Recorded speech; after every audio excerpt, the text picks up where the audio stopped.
is the North Carolina Food and Beverage Podcast, brought to you by Cisco. Cisco is here to help set you up for success by delivering high-quality foods, products, and services for your restaurant. Recording live to digital from the NCF&B studios in downtown Raleigh. Join us as we lead you into the kitchen, inside the bottle, and into the minds of the food and beverage industry. And now, polishing the same glass for the last 2 hours, it's Max Trujillo and Matthew Weiss. Hello, and thank you for listening to the North Carolina Food and Beverage Podcast. I am your co-host, Max Trujillo.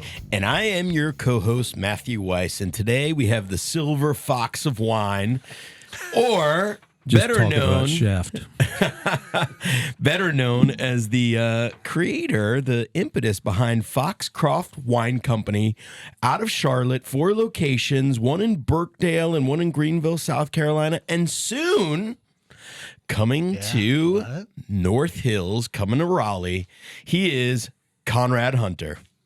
How are you, sir? Thank you, guys. Welcome to the studio. Welcome to the Triangle. To live up to that intro. Yeah.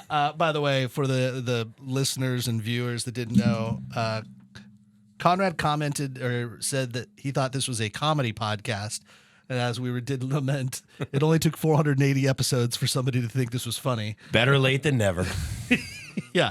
That should be the poll. Is this show funny? Yes or no? And put it up on the poll. We do need some more interactive. Hey, actually, though, Conrad, before we get into Foxcroft Wine Company, we are doing a wine-related event that tickets are now available. Actually, right. They are up. Thank you, Max, for putting those up on our website. But we are doing Bubbles and Bagels, a amazing culinary experience of the pairing of sparkling wine and bagels. Yeah. And we are doing this on Saturday, April 13th from 11:30 a.m. to 2 p.m. in Holly Springs, my neck of the woods, because this new great wine shop, Wine 100, thanks to some of my old colleagues, Bob Kaufman and his partner, Joe Sherrier, have opened this great wine shop in Holly Springs. And then our good friends at Pimento Tea Room, Chef Christy Griffith, is making the bagels. And there's going to be about 4 different flavor combinations there with all the good stuff that you can imagine for bagels. Yeah. And we are going to see how well they pair with bubbles. Yeah. So for people that know our event, we do the Bubbles and Brisket, which is going to happen again this summer. More information on that coming soon. But the idea is pairing, like, to oversimplify, pairing champagne with food is just the greatest cheat code.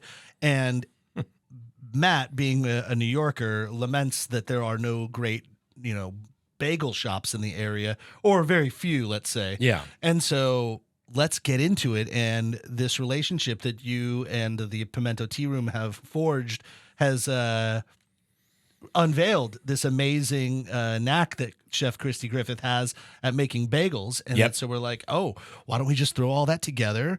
We throw some champagne in the room and kind of make it a wine tasting, but kind of make it a brunch. It's kind of like an interactive experience, and you're going to eat and drink a lot. And there'll be a Bellini/mimosa bar. That's right. At the event. Yeah. So, I mean, listen, tickets are limited. We can only sell 75 tickets to this, and they're going to go on sale as you hear this You'll come out. See right here, go to ncfbpodcast.com. Yeah. And /events or whatever. Just go to the website, folks. You know where it is. And click there's the link. Links on all of our bios and stuff like that. So check it out. We'll see you there. We'll see you soon. But now, back to the Silver Fox. Back to the Silver Fox. Back to, okay, the reason that you're on my purview is because I was looking at, I've been looking at spaces. I've been wanting to do a concept, and it's no secret that I've been kind of thinking about a concept and some ideas. And someone approached me inside of the whole Kane Realty area and said, "Hey, I know this would be kind of weird because you used to be at Midtown Grill for so long, but have you considered leasing out the Midtown Grill space to do something different?" So I walked through there and kind of checked it all out and was like, this is really cool. Now, this is a while ago. This is like a year ago. And I'm like, this is really cool. This is sweet. And like how weird and creepily ironic that I would be back at the place that kind of brought me to North Carolina. so odd to be in the space because all the floors had been ripped up and had been gutted down to like nothing. I mean, just to its bare bones. It's a big space. The concept that I have doesn't require 4,600 square feet or 4,500 square feet, of which that's what Midtown Grill is. So long and short of it is, it wasn't going to work for me, but it's going to work for you. And you're moving in to these parts, and you're bringing Foxcroft wines with you. So we got to know. Let's at least start from a real generic question. What is Foxcroft wines? Well, it's a concept that's developed over the years. It started out as pretty much a brick and mortar, old school banker's hours wine shop, right? And I came in as a operating partner out of wine wholesale. And, the first shop we opened, it was dead all during the day. And about 7 o'clock, the parking lot started filling up with people coming to the restaurants around us and everything. And I talked to my partner, and he said, "Nah, it'll never work." I said we should add wine by the glass, and the shopping center comes alive at night, not during the day. And he was a little bit older, and he didn't want to do that. That'll never work. Yeah. And so I eventually bought him out, and that's how it started. Yeah, and so, Conrad, we should let people know, because we have some people listening from outside the state. Sure. One of the unique things about having a North Carolina wine and beer license or a liquor license is that, not for liquor, for wine and beer, is that you can be both a on-premise and off-premise, meaning you can sell wine to take a bottle to go, or you can have a glass of wine at that same location, which is, for me coming down here, unique. Yeah, you can't do it in New York. No. Yeah. And, so we slowly eased into that space, and kind of came in the back door, We started out with just, cheese and the things that people that are kind of dipping their toe into having a wine bar offer. Until we have full kitchen, wood stone grills, a Hosper oven from Spain, with charcoal and the whole works. We offer full menu. Yeah. So we've evolved into more of it's a wine restaurant that has a huge inventory. Right. Yeah, that's what I was thinking. This isn't like a wine bar with cheese and crackers. This is a full-blown restaurant, but with an emphasis on the wine program. Right. Is that fair to say? Right. It's all of those, Yeah. And it's, And Conrad, ironically, it's pretty unique. I think there's a couple concepts like that around the country, but I'm surprised more people don't do it, especially in this state, it makes no sense to not have both when you're there, and actually, it's funny.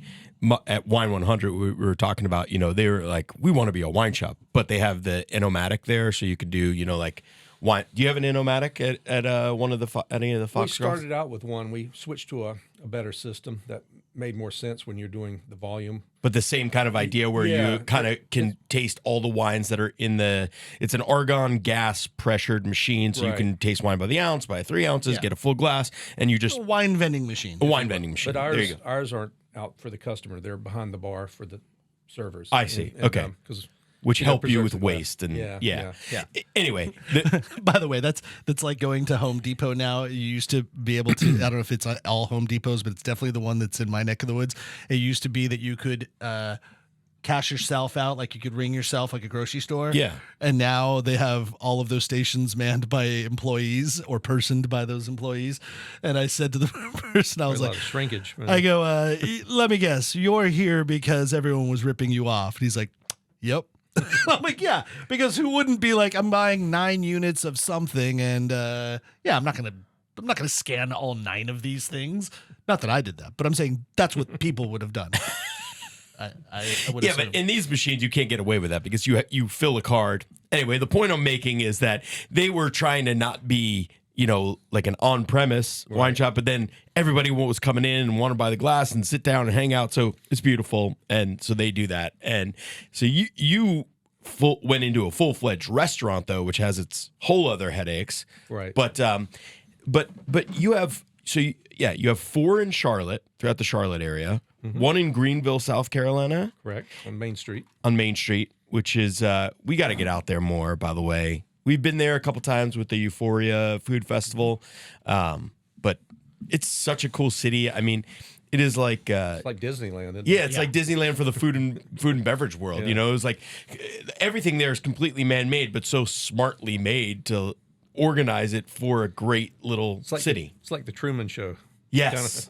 Yes, that's a really good comparison. Yeah. But let's also say, I mean, being that, Matt and I spent together, we spent a lot of time in LA, but of course Matt was in New York for a long time, and me being in California, wine bars are ubiquitous. I mean, it's like you go somewhere and that's kind of what you do. But I also feel that that's like the California vibe just because of the thriving wine culture that we have there. But it's not the same in North Carolina. There's not as many wine-based places, and it's slowly starting to tick. We've mentioned it before, Matt, that I think maybe it has something to do with the fact that North Carolina has so many new people moving here from big cities that what did we said at the Zenato the Zenato Zuccardi. The Zuccardi tasting, that the Somm that was there had mentioned that North Carolina is the fastest growing wine consumption per capita of any state in the union. Yeah, and also that wine consumption of other states was actually declining while North Carolina's was still increasing per capita. It's like we're getting all of the wine drinkers to move here. Yeah. But it also kind of goes with, most people understand that like a wine drinker kind of is synonymous with wealth, and with that we have a lot of real estate and a lot of tech and a lot of pharma and a lot of wealthy industries that are booming in this state. So with that, the things they're going to be into are things like wine and golf and all that. And so that's going to happen.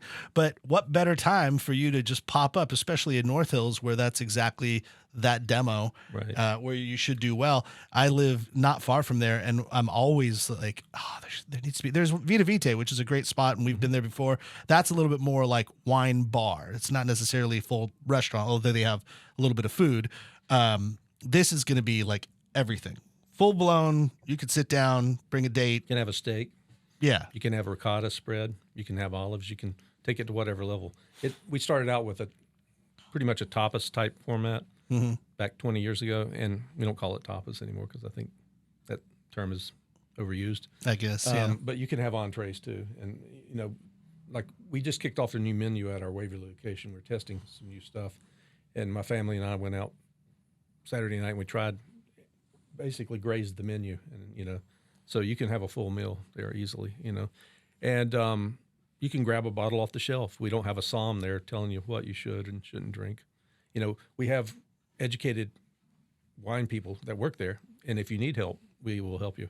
Yeah. Well, But, that's kind But of it's not stuffy or doesn't feel like, We're the Ralph Nader of wine bars. We're not that we're not spoiling a reference lost on every person by the younger way, than 35. today is Super Tuesday. It is. So, I urge you to get out there and vote. Oh yeah.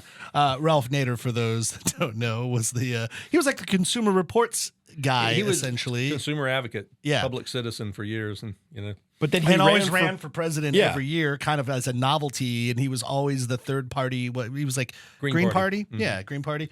And he would get like 1 to 3% of the vote, and usually was just kind of like an annoyance. I commend you, Ralph Nader, for keeping that third party and trying to break the tradition of the bipartisan or the bi-party system. We need more three-party systems, but that's all the politics I'll get into at this very moment. Thanks, Ross we have Perot. a Yes, we have Ross Perot did it probably the best. we have a saying. Everybody has to have a saying, right? And so at Foxcroft, we say we're serious about wine, so you don't have to be. There you go. Right. Well, let's And, ask you about your wine acumen. I mean, you yourself, I imagine, love wine I do. and grew up. Too much. Yeah, well, we all kind of go through those phases, right? But the love for wine was so great that you wanted to build a business around it. It happened by accident, actually. I've always loved to cook. I've loved music. I spent the first half of my life in music. I was dating a girl that lived in a group house, and one of the guys there was a chef, and we hit it off real well. He was a French guy, and he was interested in learning about music, and I was interested in learning technique to cook. And so we started trading off. I'll teach you chords, and you teach me how to braise a chicken or a duck or whatever. Sounds like a beautiful friendship. Yeah. And so it was a popular restaurant in Charlotte. It was, I don't know what the equivalent up here would be, in Raleigh, but very small place. All the who's who went there to eat. And when What was it called? What was this it was place? called Chez Daniel Chez Daniel in Okay. Dilworth. And so when Bank of America, which was not Bank of America then, I think it was NCMB, was trying to revitalize downtown Charlotte and build it into what it is now, 20, 30 years later. Which is now called Uptown, ironically. Yeah, it's called Uptown now.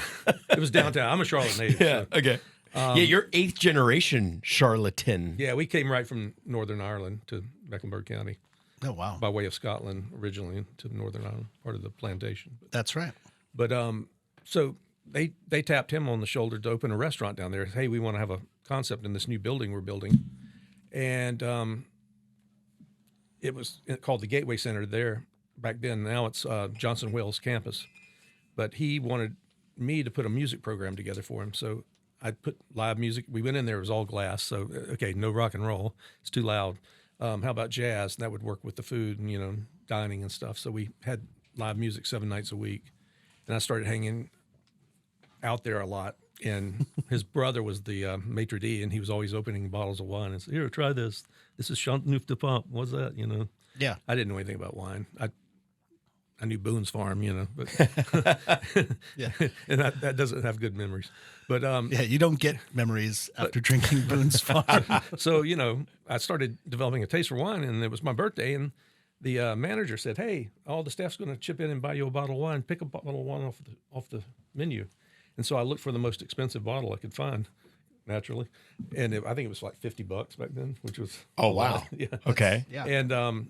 And it was Chateau La Mission Aubryon. I don't know what the vintage was, but I tasted it. And it not was messing around. That was my aha moment. And it's like, wow, this tastes like dirt. I like this, And, I developed a habit I just started buying bottles. I started hanging out in the wine shops and talking to wine reps and buyers and things like that. And, meanwhile, the restaurant didn't work. It was about 25 years too early.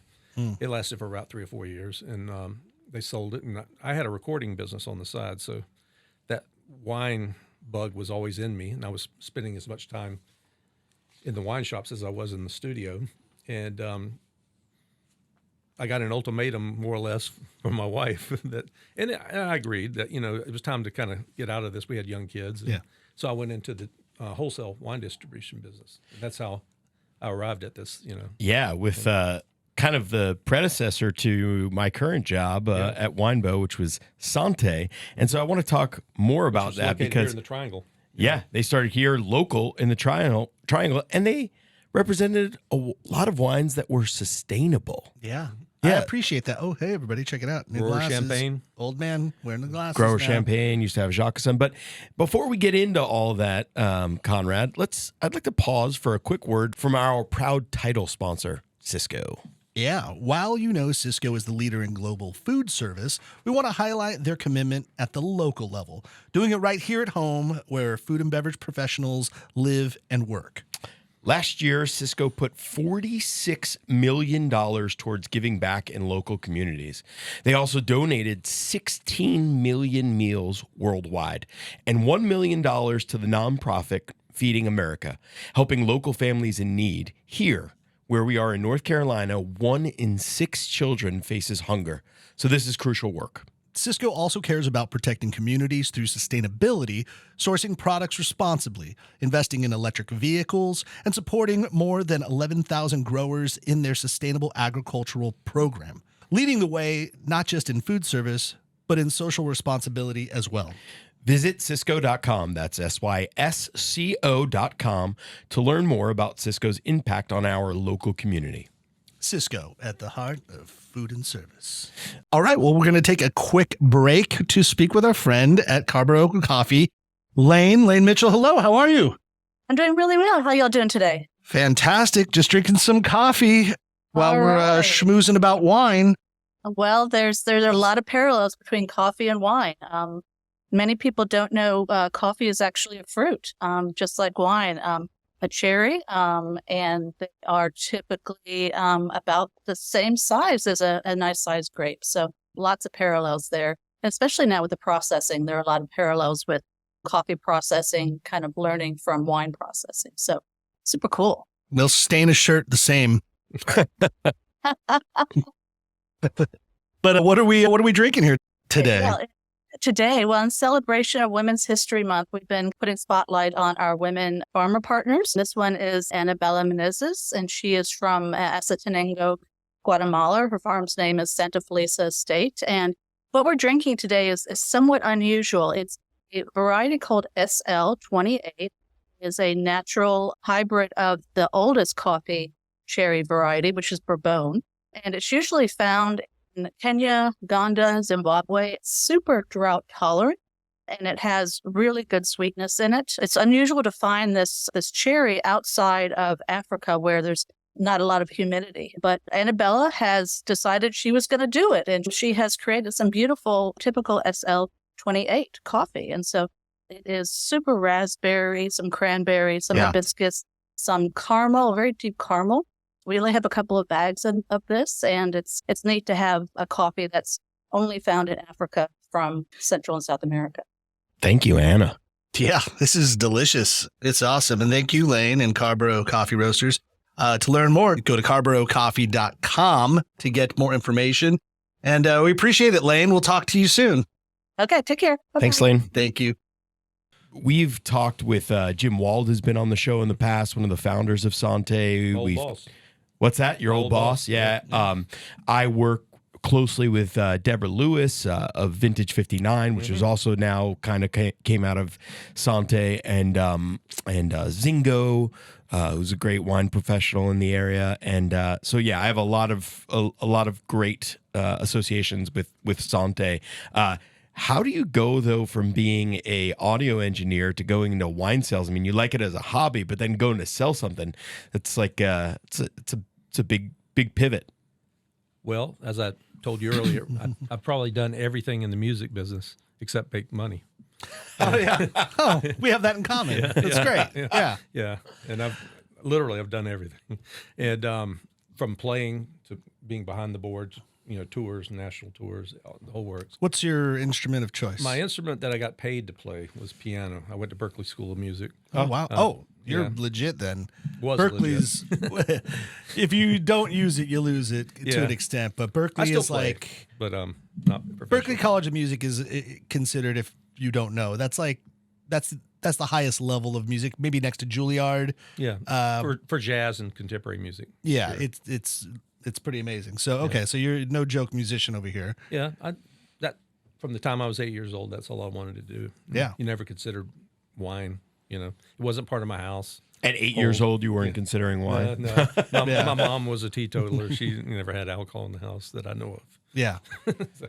And it's just something I came to, because I like food, and if you love food, you're going to naturally like wine. Amen to that. Yeah. Did you go out you were in Nashville at all? Like, did you make your way? I mastered stuff out there because we didn't have mastering facilities in North Carolina back then. But the studio I ran was called White Room Studios in Charlotte. Now it's called GAT3 Productions. It's been GAT3 for the last 27 years. So, okay. Any notable acts that we would know from James your Brown. Town? Oh, I've heard of James Brown. Yeah. He's worked there. Billy Preston. Okay, the unofficial Beatle, fifth Beatle, the fifth Beatle. They did it. Actually, he produced Jim Brown's last album there. Is that right? Away, yeah. All the hot piano on Get Back is Billy Preston, and the whole album basically. My very first recording when we opened the studio over there was Ben Folds came down for his brother Bus Stop out of Greensboro. Yeah, Ben and a guy from Nashville. Ben was living in Nashville then.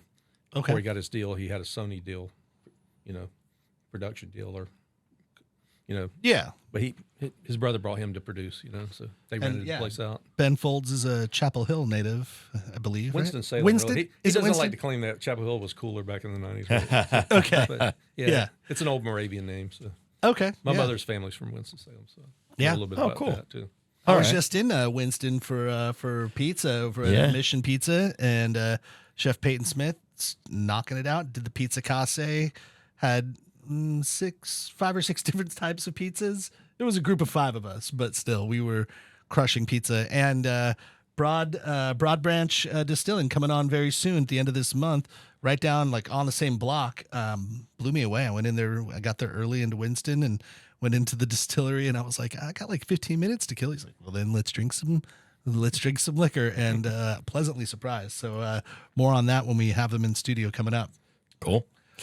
So let's get it. Let's dive into Foxcroft. So you started out with the wine shop and bought out your partner and got into this now kind of a wine focused restaurant. What is there a focus on the wine program? Like, is it mostly domestic, or are you coming at? I mean, it sounds like you're an old world guy. Yeah, So. we feature everything. We're not above anything, you know. We'll do an Orton Swift dinner, you know, Yeah. which is pretty popular, you know, and we'll do like we're doing a Georgian dinner tonight. Okay. Down there. Yeah, You with know. Etruscan imports, I or think so. Okay. You know, I've kind of removed myself from the wine buying. I used to buy all the wine, but it's down on a store level. There's a wine buyer in each store. And Okay. there's a guy. His name's Sean Paul. He's our wine director yeah. that oversees all the dinners and operations, and you know. I've always had a question about that because me as a wine guy, I mean, that seems to me like the most fun part of it. I would never want to relinquish the wine buying side of it. Why did you give that up? Especially you're a wine guy. Why would you give that part up? Because you have to, if Just- you want to grow, Yeah. right? You can't do everything. There's an old saying in like the CEO groups that that get together. Frank Sinatra doesn't move pianos, you know? Right. And you know it takes. You know the story, right? No. Well, Frank when you put on Sinatra does not move pianos. when you put on a show, you know you need guys to do lights. You need guys to drive trucks. You guys to sell tickets and promote the show. You need all kinds of things. You need guys to move the piano, but Frank Sinatra doesn't need to move the piano. His job is to come out and sing for 2 hours or whatever. Yeah. And that's what draws all the other stuff in. So I've evolved my role into, scouting out new locations, trying to find the right demographics, find the feel that feels right and the right deal, and grow the brand so that, there's a future. I'm 63 now, so, I'm not going to be in this forever. I still drink wine every night. I haven't given that up, Good. Yeah. Keep going. Don't be a quitter. But everybody else can continue on past me. Hopefully we'll have some sort of legacy that'll last longer than me. Okay, so let's get into that because you're coming to the Raleigh area and you've made a decision to do that, a strategic decision. From living here, and I know a little bit. I know about Charlotte. We've been to Charlotte. We've had a lot of episodes and chefs from Charlotte on. But I still have the impression because of big money, big banking money, that Charlotte is more the big domestic California cab drinkers, you mentioned Orange Swifts of the world, that type of thing. That market sells more here. Are you going to have a very starkly different program from there? How are they going to be the same, and how are they going to be different? Well, Charlotte's just changed a lot in the last 25 years. I would say in the 90s, that was, everybody drank California wine because a lot of the California producers made a point of coming to Charlotte and promoting their wines, We've always been the outliers. The company I work for, Sante, we always imported European wines. We did German, Austrian wines, grower champagne. We've got stuff from Armenia. If it tastes good, we do it. Yeah. Right? That's our rule. It's got to taste good. And, we carry natural wines to a certain degree. A lot of them stink. They're not good. I think they've done more to hurt the wine business. That's probably why people are drinking hard seltzer now. Because it's just like, I don't really like this. Oh, you should, Yeah. So, no, we don't drastically change that. I think Raleigh and Charlotte have a lot in common. I spent a lot of time up here. I went to East Carolina, too. So Okay. I don't consider myself a Charlottean exclusively. I know Parker's and Bee's barbecue and all that, Nice. I Yeah. grew up on that. And my son went to state here, too. So Okay. I spent 4 or 5 years coming up here pretty regularly, and knew most of from being with Sante, knew most of the restaurateurs here, and I loved the food program they're doing here. So I don't think it's drastically different. Okay. So what made you I guess it just makes sense, right? Like you want to be in the capital. Obviously, it's one of Right. the most populated areas of North Carolina. To me, and- Charlotte and Raleigh are the two main cities in North Carolina. you Yeah. know. We're planning on going to Atlanta in 2025 too. We're working on a deal right now, which That's is going to awesome. that's going to be a bear. So you know. So let me ask you, now that this will be your 6th location, is that right? Mhm. I mean, that just in zooming out from the wine, just thinking about entrepreneurship and growth and all that, having to figure out like, what's your like, strategy, I would say, for building it up? Are you leaving these independent? Are you treating the restaurants kind of like independently? How they work? Do you have a very tight formula for inventory and purchasing and scope like that? Like, how does that We run? do, and that has evolved, and it's still evolving. Because you have, in order to scale, you have to make things repeatable, right? Yeah. And you got to be able to teach somebody. Okay, this is how this is. We use guys like Danny Meyer, who's Sure, he knows a very thing or two. successful, and it's about taking care of your employees and your customers, and the main thing is hospitality. The technical stuff can be trained, but you can't train hospitality. It's either in you or not. But is it hard to find wine professionals in this area to run these programs? Not really, especially after COVID. A lot of people left New York. We had a lot of people that worked for Meyer, and they left and came down here. And people evolve. If you're into wine, like I didn't know anything about wine, and I'm like a sponge, or I used to be. And I just try to absorb and read everything and taste everything I could. And that's one important part of it. I almost have two parts of my business. We have the wine side of the business and the purchasing and the control of that. And then we have the servers and the food. And we have programs to train our staff. We do weekly trainings. Well, that's And good. we So you do taste put a and- big yeah. emphasis Oh, on yeah. education. Otherwise, they're going to sell the 3 favorite wines over and over again, right? Do you think that all of the because I gotta say, and this is probably like shooting myself in the foot, but most of the staff, even at a solid restaurant, is faking anything that they know about wine. Like they might know a couple of buzzwords, they might know a couple of things that a distributor, but like they don't have the attention span. It doesn't matter. Like they can maybe hold on to some tasting words, but their knowledge of wine is super limited on a very general scale.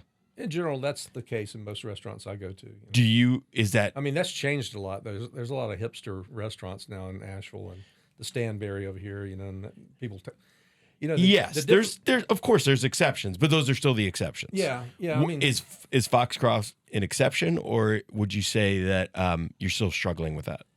we always struggle with new servers as they come in. There's a learning curve, but we have a very good staff that takes the new people under their wings, and you learn by osmosis, right? Yeah.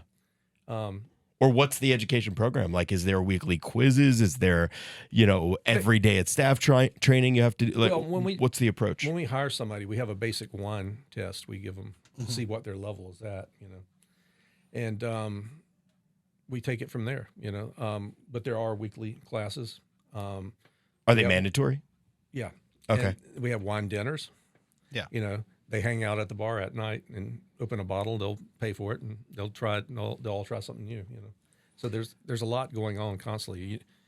There's so many other places they could work, where you don't have to do that. So the people that generally gravitate towards us, Yeah. They're excited about wine when they walk in the door. right?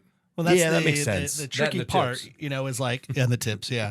But the tricky part about being a wine professional is that you have to be a professional first, because you are dealing with alcohol, and it's real quick. I mean, like when you're a wine professional and you're tasting, if you're not spitting, you're going to get drunk, and you're going to forget things, and you're going to so like you have to have discipline to be this wine professional in general, because this environment will eat you alive, and you'll find out real fast, like, oh yeah, this can't just be fun at all times. I'm speaking from personal experience, but like, you'll have like a general sales meeting as a wine rep, and Matt knows because you do these things now, but like when I did it, you might taste 50 wines in an afternoon. Or 200. Or 200, sure. All right, it had to be the one upper. But anyhow. But That was a anywhere Sante tasting. between 200 or 50 and 200, but that's no joke. I mean, that's like literally what we would do as and what is done. So you're like constantly tasting, and you're trying to keep that palate like sharp, like you really, so that you can understand the subtle differences, because it's all about that, like really to truly figure it out. But having that, like, is there like, is that part of also understanding your training, is like being conscious of the fact that, hey, everybody, we are committed to the excellence of wine, but it also is a drug. So we have to like be conscious of it? Like, is that kind of like looming, or is that do you guys deal with that kind of concept in your trainings often? Most of the staff get that, they see everybody else spitting, Yeah. and it's like, because you can't work if you come in, or we'll do it on their day off, Yeah. If, Matt and I had a Tipsy Tuesday, which is kind of Yes, now we did. thinking about it, like kind of probably not a good name to name your thing if you're trying to be Well, we professional. named it that because to make it sound attractive, but then Yeah. well, I mean, and we were an outlier there because we had a lot of people who were genuinely interested in wine. We're talking about when we worked in this restaurant in Los Angeles called Cafe Del Rey. We had some really enthusiastic winos who worked there, and we sold a lot of wine. So Yeah. that It was also cool. helped. Like sometimes we would head it up ourselves. Like Matt would lead the class or I would lead the class, but many times we had wine reps come in and bring things in, or liquor, and then that's a different animal, Yeah. But then what was really effective about that is we would have some of the other servers who would choose to lead the class, be like, okay, it's your show today. What do you want to talk about? What are you excited about? Yeah. And All then right, they Matt would lead it. Jerd, tell Yeah. us what you know. Dave Collins, Yeah. Oh yeah, Dave Collins or Leah. Leah Beachy knew her stuff, and Jacob O'Calley, remember him? All these people from way back in the day. Yeah. But that's the community that you have to create, because this wine culture is it is kind of like a club. It's like a private club. Like people either get it or they don't. And I think that people feel that way about wine. Like I have a lot of friends that don't drink wine because they have only had bad wine. Like if you only drink lousy wine, then you have no real understanding or appreciation of what wine can truly be. And so there's this big kind of on and off switch. It's slowly staying on more in North Carolina, but man, it's been a while because running Midtown Grill had a really great wine program, and you get people that are just like, nah, I'm just going to stick with bourbon, or I'm just going to have beer. And it's like, come on, man, drink the wine, try the wine. Trying to get people to switch over has been a challenge. I think now we're there. Matt, you're in it all the time. Is it still a struggle? I'm constantly confused by this because, and what I'm finding more now is I always thought so Deb Lewis, formerly of Sante, now with Very good Vintage 59. She has this great saying that when she talks about Chardonnay, and saying, if you don't like Chardonnay, you just haven't had the right Chardonnay for you yet. And because me talking to Charlotte about the type of food she doesn't eat, it's like bread or cheese, and that's it. But we're talking about adults who have formed opinions, and some of these adults, this is what the point I'm getting to, they've tried all the best wines in the world, right? And they've tried it with good food, and they might have even liked it at that time, but then they still come back and they ask for Mayomi, and it's like, wait, really? I get that ignorance is bliss, but you're no longer ignorant once you've tried the good thing. So I don't know if you struggle with that. And I get that the hospitality part of it is you lean into it, and then you have Mayomi. I think we try not to judge, Yeah, I'm judgmental. I've been told that. And a lot of people are, because, for wine, for a lot of people, it's an extension of their ego, just like music, Sure. has become, what's a music critic? Somebody that's a failed musician, right? So Most of the time. Yeah. Yeah. Right. And maybe tastes better to them. It's like movies. I always part of my screening process when I interview a chef or anybody, at the end I'll say what's your top 5 movies of all times? And they go what's that got to do with this? It's like, no, just tell me. You want to know their interests, Well, right? I can see, and some people Bruce Willis movies, Die Hard. They like stuff that blows up and it's very obvious, right? And they're not going to watch an A24 movie, like The Witch or something or whatever, A24 is cleaning it up, by the way. They're making every movie on Earth right now. They are, aren't they? Yeah. Okay, Yeah. now I feel like the dumbass. What's A24? It's a production house, just like Fox Searchlight or, And what are they? What are the movies that they're making? It would be easier for me to tell you what they're not making. Well, they just did. They did The Holdovers with Paul Giamatti, which is a fantastic movie. Okay. 97% on Rotten Tomatoes. It's really good. Although could have been shorter. I don't know why people don't edit it down. It's Alexander Payne movie, which is Who wrote Sideways, yeah. which if we're talking wine, that's a big one. Holdovers. Okay. Holdovers. Watch it. It's great. It's about a Professor. It's about a kid that Stuck. doesn't go. It's a boarding school. Kind of has that old school ties type of feel. he doesn't get his family doesn't pick him up for the holidays during the holidays, and so all the other kids go away. He's a holdover, and Paul Giamatti is the professor that stays to like watch. And it's it's basically like a buddy movie between an old asshole professor and a young punk kid, and they just kind of like Catcher in the Rye vibes, little Good Will Hunting, a little of that. My Dinner with Andre or something like that. Like it's got I took my mother to watch My Dinner with Andre back in the 80s, and she walked out. Oh, really? Yeah. She walked out. That's not for everybody. That was the last movie we went together. Yeah. Okay, but so I get where you're going. So you asked the chefs this, but so back to my initial question, try to lean in and not be judgmental. So how does that work? Like, do you carry Mayomi at your? No. Okay. So like Matt and I, we but hate I would get it Mayomi, for somebody if they want. We used to back when before it got sold. Yeah. Became Wagner family. We carry Camus. We carry everything that somebody would want, Silver Oak, Jordan, whatever. Yeah. But, we also have South African Cabernets. We have all kinds of stuff. We carry Pinotage. But that's the we problem. We carry a ton of Brunellos because I like Brunello. So. Nice. That's the problem with wine is, and as much as like Matt and I, we're so aware of like the snootiness of wine. Mm-hmm. We're snooty with wine. Like we'll be snooty with certain things. I mean, we could say, drink what you like, but in the same time, we'll say, but don't drink Mayomi. Come on, what's wrong with you? Like drink what you like, but then there's got to be some standards, I guess, and then that's where like we could be perceived as the assholes for like kind of upholding these like ideas. Like you do need to understand wine enough. I don't know. Like I don't know. I think to take that like drink what you like. Well, let's say you do like big Napa Cab, right? Like or you have money. Well, let's look at like Dominus and Heights Cellars and like some of these, you know, Ridge Montebello or like some of these really exceptional producers that are not just pushing alcohol, fruit, and something that's made in a chemistry lab. Like, let's still focus on something that's really great farm, but still can produce this big, lush wine that you love. Sure.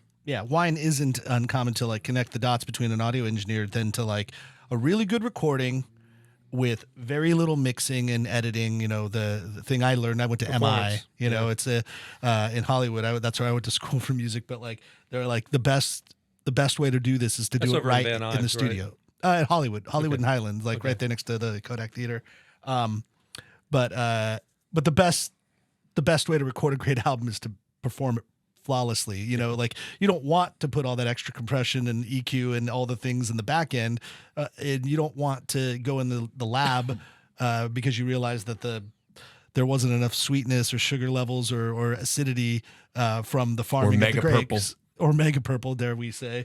That's a great analogy. It is. I mean, like a great winemaker from a really good winery wants to do as little as possible and give you the snapshot of what was going on in the vineyard and how the fruit tastes off the vine. Like a live album. Yeah, like a live album. No recording, like nothing. It's just stripped down. And as conversely, actually, here's a question I would pose to both of you, and I don't know.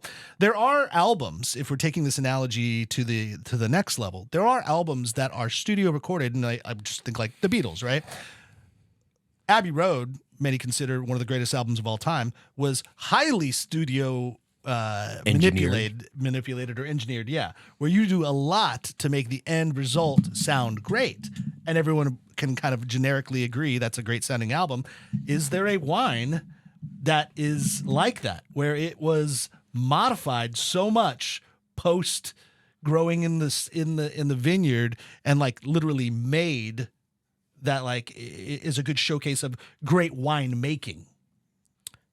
I'm gonna let Conrad answer that question or give it opine on that. Plead the fifth. I kind of feel the same way. I'm not going to call anybody out that's like, oh yeah, this is a great wine, like it tastes great, but there's a lot of manipulation here. Well, maybe like almost like a great orchestra, you could go with like Chateauneuf du Pape, right? You've got these 13 varietals, and some, like I think Beaucastel still puts all 13 varietals in their like highest end. So like that's blending. And here's what I'll say. Yeah. I think that there's a lot of wineries, and Conrad, please, like, and this isn't a good thing. Like they're going to do anything in their part that's still going to bring out the essence of the vineyard and the fruit that it was given, right? So you could talk about, gravity flow wineries, and one of the wineries I represent that we just recently has this unbelievable sorting table, right? So it gets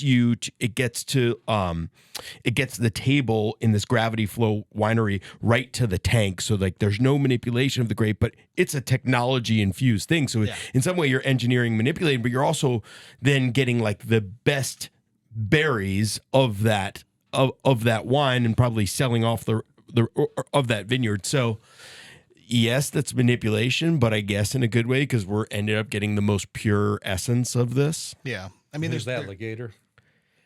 No, that's not Legator. Okay.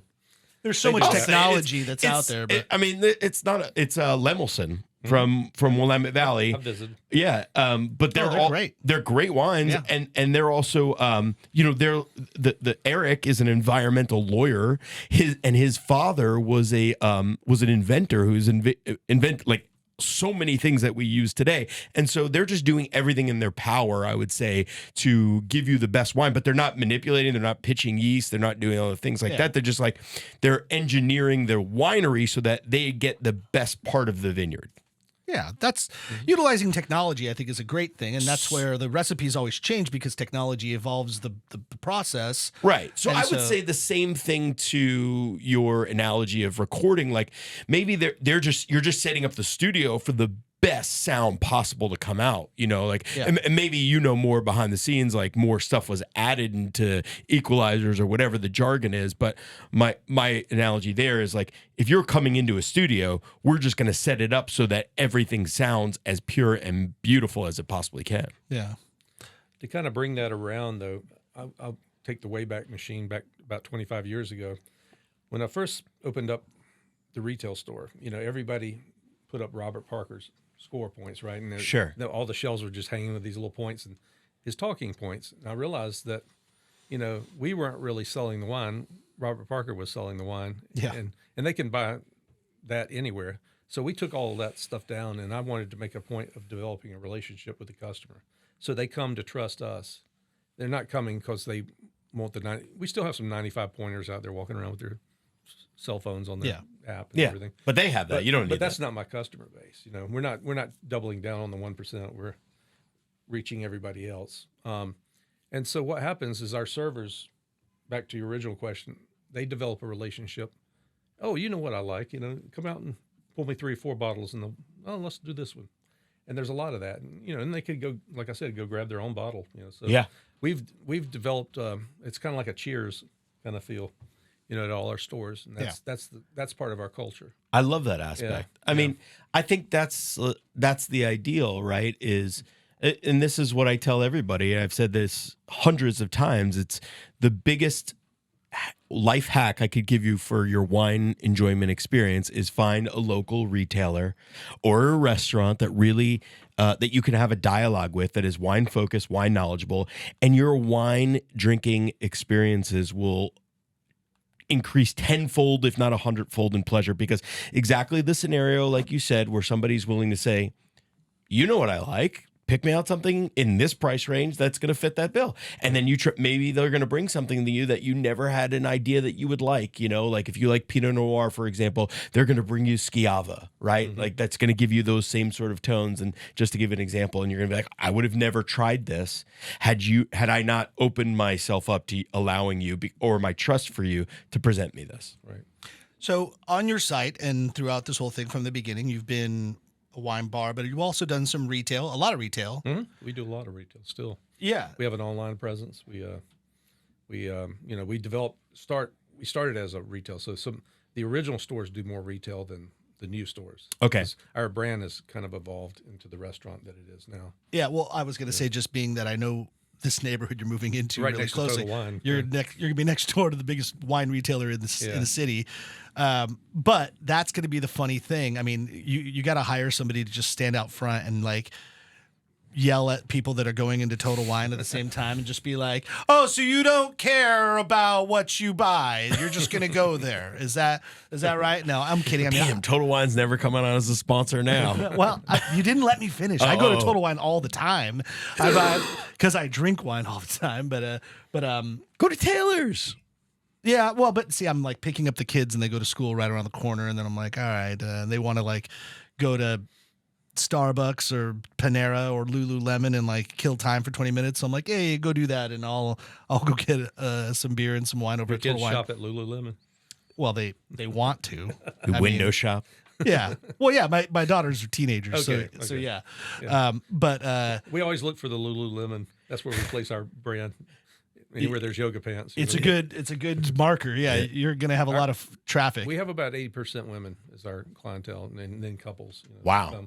Yeah. It just, we didn't aim for that. It just, that's who Do is you attracted to the. you obviously have atmosphere. beer as well. Do you have liquor in No. your no liquor? No, that was by choice. Yeah, and that makes sense. It's tempting. Yeah, liquor, you make a lot of money, but I have a separate concept, as you know, in Charlotte. That's a cocktail bar. Yeah, we haven't gotten into that. But- We got to Yeah. at least mention that for 2 seconds because listeners to the show know that we're close with Stefan Hubner, the cocktail sensei. He's, I don't know if you know this, but he was on, we did a Charlotte week in the first maybe 6 months of our show. Saw it. And he came to us, connected. I guess maybe Matt, you knew him because you were a liquor rep when you first got here. And Correct. so you were selling to Stefan when he was at Heist, I think, right? Or Yeah, he was left choosing Heist Elijah Craig barrels back in the day for that we coordinated with him. But yeah, We're still doing that. and Yeah. and of course we most recently, famously, just did our Where Do We Eat concept, the first episode. by the way, if you haven't watched that show, Where Do We Eat with Jess Sims of Peloton and ESPN, Game Day, and now she's on basketball. It's a really great episode and highlights some of the best spots in Charlotte. It's a really good show. Yeah, I was proud of what we did, and the highlight was at the end. We finished at ... where Stefan just crushed us with fantastic cocktails. The visuals of it was shot really well. We had a good team that put it together, and edited not so bad neither. But no, but it was really cool. Stefan's like, he's the guy. Like, I love that dude to death. And when we're in Charlotte, we always make sure to see him. But you've been there since the beginning. You helped Right. open that place. It's your place. I was the one pushing to open it. Give you a little background on Stefan. I produced an album for him when he was in a band. Oh, really? About 30 years ago. His band, Jared, who also works at was in the band. He was the guitar player. Stefan, although he looks like he should be the drummer, played keyboards. Oh, really? Did he have a That's cool so- keyboard tie? No, it That's wasn't so that old. fitting for him, though, Wasn't that even old. because he's not what he looks like, you know? I would have thought he would be the lead singer with that boisterous personality over there, just yelling at everybody. Yeah, he should have been. But long story short, he got into making cocktails, Mythos, in the 90s, downtown Charlotte. Yeah. And I approached him for about 5 or 6 years on and off, said, hey, we should open a speakeasy cocktail type thing. There's nothing like that in Charlotte. Yeah. And, I don't think he took me seriously, like I was really going to do it. Then after the first two Foxcrofts were open, the same landlord had this where Dot's at in Park Road Shopping Center. I was looking for something in the neighborhood. And as you know, there's nothing old in Charlotte. They tear everything down. Oldest thing over there was the back lot of Park Road Shopping Center, was looked like a war zone back then. And I said, yeah, I want to get something back here. And they couldn't understand the concept. No, we want to sell you something at the forefront. Yeah. And so we found this little space and we said, what's in here? And I said, oh, that's not for rent. That's where we store all our Christmas decorations and green eggs from the hardware store. Yeah. And I said, let me look at it. And we went in there and it was like lots of little bins with chicken wire and locks, sledge locks. And I said, yeah, I want this one. Yeah, and the space is super cool. Yeah. And the whole point of it turned is it into what it is. But yeah, it's supposed to be like a speakeasy where you're not really supposed to see it. Yeah. Like you're supposed to not. You're it's supposed only- to kind of it's come only hard upon to find it. the first time, right? Yeah, exactly. And I didn't want to have a name. I didn't want it to have a name or anything. But the North Carolina ABC board doesn't. They frown on not having a name. Yeah. You got to. Yeah, So it's got to be something. And we said, well, let's call it ... Always, if you look at my Facebook posts, I always use an ellipsis, which means implied but not stated, like there's more than you see. Yeah. And I said, well, we'll call it ellipsis. And we looked it up, and there's a cocktail bar in India called ellipsis, so we couldn't use that. So and Stefan and just said, well, let's just call it ... And it's like, all right. Yeah, it's funny That's- when he was like literally telling us that the name of it, like when we interviewed him, it was in the impetus of ... coming out. And I even kind of looked at Matt. I'm like, is this going to work? I don't know. Like this name, but now it makes all the sense in the world. And it's kind of like that the name is everything. Like it's what like everybody remembers it for. And that little logo was a friend of ours that did a photo shoot for us. And he came down on a cocktail that Stefan made with the little dots. Yeah. And he took all the contrast out so it was black and white. It looked like a lunar landing or something. Yeah. Yeah. And I said, that's our logo. That's the sign. We'll just put that up and we won't have any garbage or anything. So we have I think it's the thumbnail to the beginning of at least the trailer or something to the Where Do We Eat episode, right where the it's you, Jess, and me when the logo's right above it. Yeah, it's right above us. Yeah. That's cool. We love that place. We love Stefan. Before we get out of here, I do want to ask you a question. It's sort of a personal question, but you had mentioned it before, so assuming you're open about it, I'm curious. I am heterodox. Yes. That's good too. No, you had said that you had tried to stop drinking, but now you drink. Well, I thought it would be a good idea to stop, like everybody does. I didn't feel like I was doing it too much, but so I took up drinking tea, and that lasted a few months. Did somebody tell you this, or this was just your own? Just me. Okay. Yeah. It was just, it was before I started growing the business when I just had that one shop and was drowning in debt and just working. You're like, if I stop drinking, I'll fix it all. No, just you start with one thing, and it was really boring, and but I kept the tea habit. So, every morning I'm making a Taylor's of Harrogate Scottish breakfast tea. Is that the one? That's the one I like. Okay. Yeah. Taylor's of Harrogate. Yeah, you can find it in like the Fresh Market carries, I think. Okay. Yeah.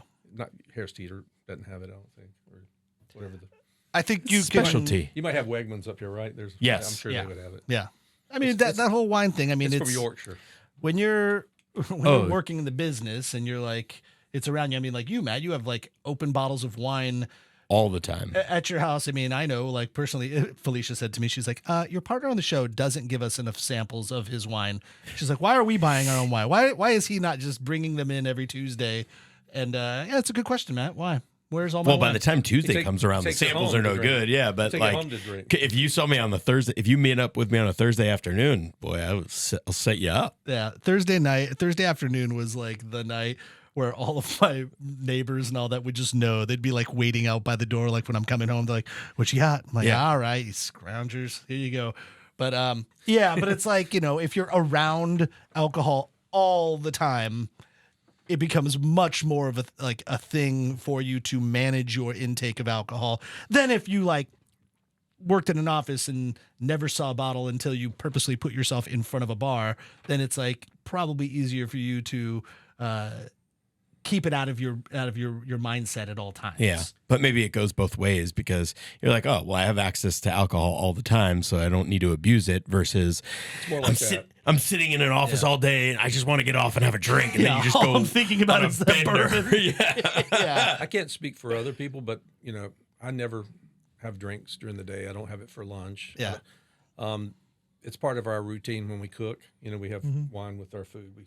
That's how I first started developing the habit because we were staying at home with kids. Yeah. When we didn't go out anymore because we were raising kids and they were a terror, Didn't want to. Oh, I know. And so, I would come home and I'd have these bottles, so let's try this with the meal, That's so. I mean, it's I never felt like it got out of hand or anything like that. I think it's up to the individual. Yeah, It can be. It's tempting. It's a vice, but yeah. Anyway, I'll just say for one, I'm really excited to have Foxcroft here in the Raleigh area. So, I mean, when's the opening date? When are you hoping for? Well, according to the lease, we've got till October to get open. Okay. I'm leaving right now to meet with the contractor over at the space with the guys from Kane. Okay. And I've got some screens for the construction thing that I brought up from Charlotte. Yeah. My last project. Hope. If we can get open sooner, that's great. It looks cool. Like if you go onto your website and you go to locations and then go to Raleigh, there's a draw I'll just put it up rendering. There's some renderings. If you're watching the show, here they are right now on our YouTube page. If not, how dare you? But you can see it. Still get that like Midtown Grill patio, but it looks like you've redone it and we've actually expanded it out. Yeah, it looks like it's further. The first 4 rows of parking. So it's added about 50 seats. Oh, wow. That's gonna be Good great. for you. Yeah, we used to. Are you gonna stay open late at all? No, we close at 11 Okay. on Friday and Saturday, 10 o'clock during the weekdays. That's pretty late for North Hills, though. We find 11? that most people, that drink wine, they're not out raising hell after 11. And nothing good comes from after 11 o'clock. Yeah. I was the guy in town that we kept the place open until 2 a.m. Oh, I know. Our chef used to come over there after you get off. He worked at Coquette. Oh, who's your chef? Chris March. Okay, Chris? yeah, of course. Yeah. Yeah. In Charlotte. We were known as the late night crowd, but we also financially did very well in the late night. We basically just took all the Service servers' night. money. Yeah. Yeah, but it was every night of the week. It was like every night was a service night, and it was a party. And then randos would come in, people from business, would come in. They're like, "Why are there all young 20-somethings in this place?" And it became cool because it was just a bunch of bartenders and servers and hosts hanging around. So it was a scene. Yeah. But Having said that, if you need any information, Max can tell you where the bodies are buried. no doubt. Yeah, I want to. I would love to just be a fly on the wall as you guys are building this thing. I want to see it. Yeah. We're doing a total gut. Yeah. We thought we could use some of those coolers, but those things are pretty wore out now. Yeah. Yeah. I think I slept inside one of those one time. But anyhow. Well, listen, Conrad, thank you for coming out and seeing us and talking about it and sharing all your stories here. This has been fantastic. I'll tell everybody, watch us on YouTube. As I tell you, it's the industry hack. The episodes come out a day before. So you can watch it there and get your tickets for Bubbles and Bagels, everybody. Get your tickets to Bubbles and Bagels. They're available now. Thank you again. And for those of you out there, go to Foxcroft Wine Bar. You will eat and drink extremely merrily. Thanks for listening to the NCF&B podcast. And if you've stuck with us this long, review us on iTunes and remember, 5 stars are encouraged.